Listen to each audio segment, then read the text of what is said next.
আসসালামু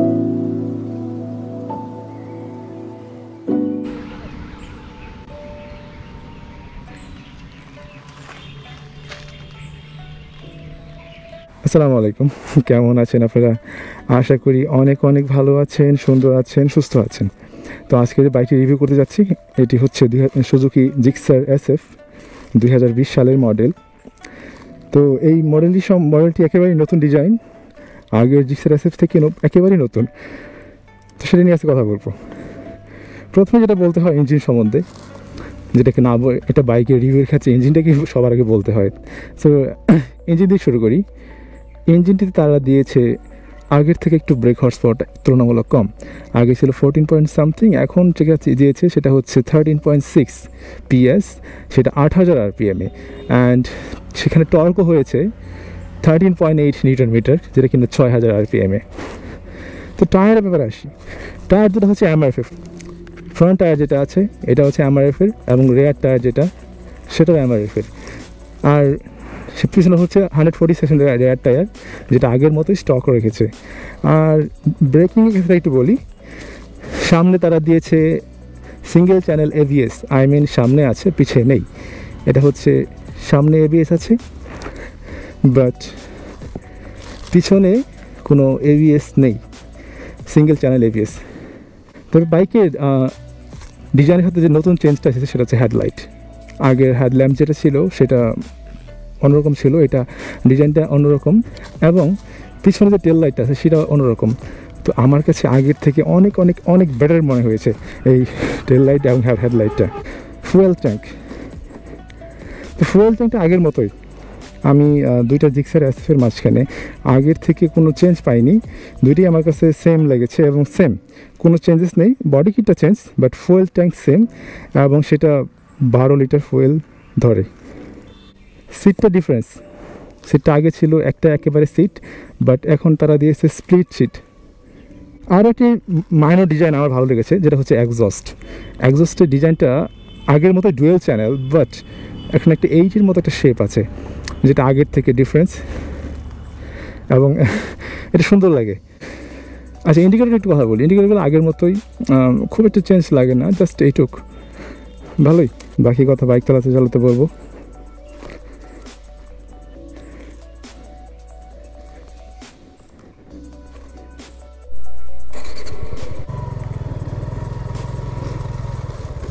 ও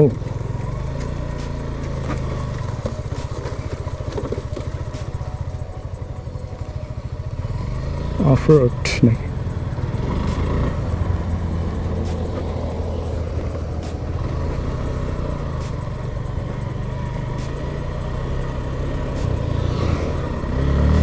ওকে, প্রথমে যে ডিফারেন্সটা আমি ফিল করছি যেটা হচ্ছে হ্যান্ডেলবার। বাইকের হ্যান্ডেলবারটা, আগের হ্যান্ডেলবারটা একটু উঁচু ছিল এরকম, বাট এটা একটু নিচা, বাট আমার কাছে ভালো লাগছে, একটু স্পোর্টি লাগে। ওই পাইপ হ্যান্ডেলবার থেকে আমার কাছে থ্রিপারটা একটু বেটার লাগে। আর সিটিং কমফোর্টটা আলহামদুলিল্লাহ ভালো লেগেছে, এতটা লিন হতে হয় না, বা এমনটা CBR বাইকটা যেমন অনেকটা সেরকমভাবে বসা যায় আর কি। R15-এর মতো লিন হতে হয় না, বাট CBR-এর মতো কমফোর্টেবলি বসা যায়, অনেকটা এরকম। কোনো সাথে কোনো কম্পেয়ার করছি না, বাট জাস্ট একটা এক্সাম্পল দিচ্ছি। আরেকটা জিনিস এই বাইকের দৃষ্টিনন্দিত, যেটা হচ্ছে বাইকের ড্যাশবোর্ডটা।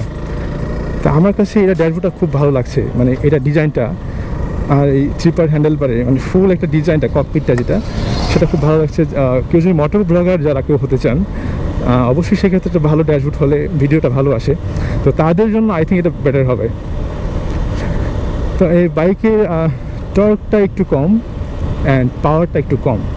তো এখন কতটা কম চলেন চেক করা যায়, তো দেখি।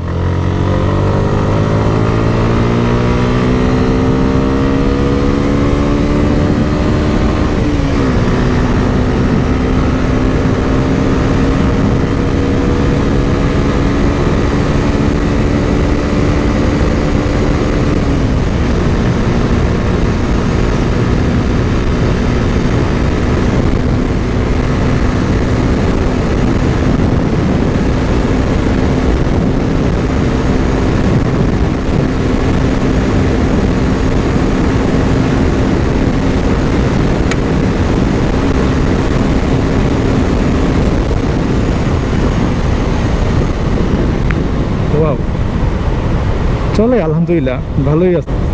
I think top speed 125 touch করতে পারবে, বা রাস্তা যদি খুব ভালো হয় হয়তো বা আর 2-1 বেশি টাচ করতে পারবে। বাইকটার টর্ক এবং পাওয়ার আগের থেকে একটু কম, বাট স্পিডে চালানো অবস্থায় আগের থেকে বেশি কমফোর্ট লাগে, কারণ এটাতে হালকা লিন হয়ে বসা যায়। তো বাইকের ব্রেকটা চেক করা লাগে, যদি এটা single channel ABS, dual channel না, তারপর একটু ব্রেকটা চেক করি। 16 ব্রেকটা চেক করবো। ওয়াও, চলে সেকেন্ড টাইম চেক করি। 63, নাইস। আর একটা কথা বলে রাখি ভিডিও করার সাথে সাথে, এই রাস্তাটা আমার পছন্দের একটা রাস্তার মাঝখানে একটা, সো আজকে আসছি এই রাস্তা শুধু একটা ভিডিও করার জন্য। আই হোপ আপনারা ভিডিওর সাথে সাথে এই ওয়েদারটাকে এনজয় করছেন।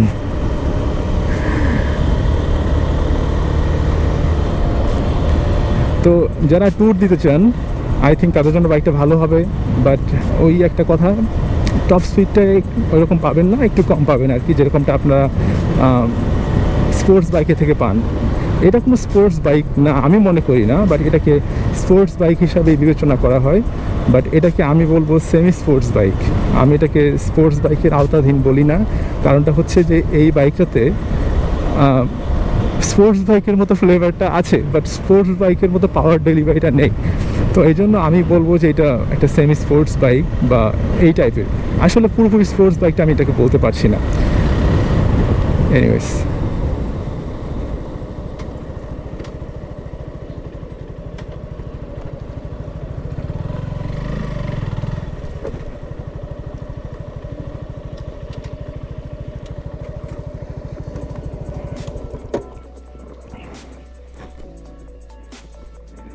তো বাইকটির সম্বন্ধে দুটো কথা বলি।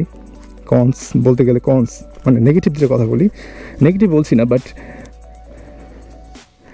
এই বাইকটিতে তারা দিয়েছে air cool engine. I think এখানে যদি তারা ওয়াটার কুল অথবা মিনিমাম যদি তারা ওয়েল কুল ইঞ্জিন দিত, আই থিঙ্ক বাইকটা একটু ভালো পারফরমেন্স করতো।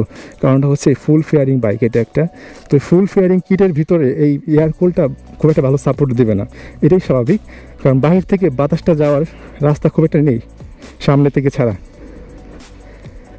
আর একটা কনস বলছি না, আর একটা ইস্যু বলি। এটা একটা ব্যাপারে যে বাইকটা ওয়েট হচ্ছে 148 kilogram. This is more heavy, অনেক হেভি একটা বাইক। তো এই কারণে আই থিঙ্ক মাইলেজ এবং টর্ক পাওয়ারটা একটু রিডিউস করেছে। তো এই বাইকের লুকিং গ্লাসগুলোর রিয়ার ভিউ মিরর যাকে বলে, এগুলো খুব সুন্দর, পিছনে ভিউটা খুব ভালো দেখা যায়। আর এই বাইকটি এখন দুইটি ভার্সনে অ্যাভেলেবল।